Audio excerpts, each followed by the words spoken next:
medical. Ngayon wala naman. Wala naman. Wala naman. Tingin mo siya. Anong Mas maganda, makita ka bukas. Pa-check ka ulit bukas.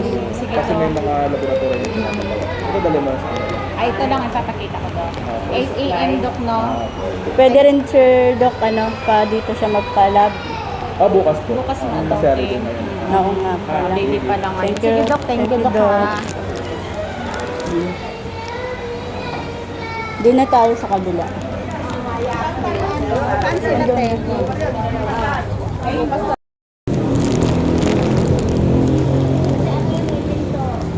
Takot naman ako pag nag-hairless to. Baka daw sa hormone na. Oo, sa hormone. Pwede sa hormone. Sabi ko sa iyo. Ay, hindi ko sabak ito, ma'am. Kasi dapat isang check-upan ka. May specialista dapat. Hindi ano yan. Lalo na yung 2 weeks na pala yung ano mo. Tawag nito. Nasaan sila? Parang walang tao.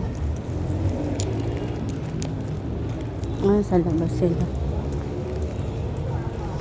Pinabalik ako bukas. Walang specialista ngayon. Kasi baka daw sa hormones ko daw po. Tapos delikado daw ito pag 2 weeks na ang ano. Nagutom kayo, oy. Kasi di ba nag-hair loss ako na silang dami.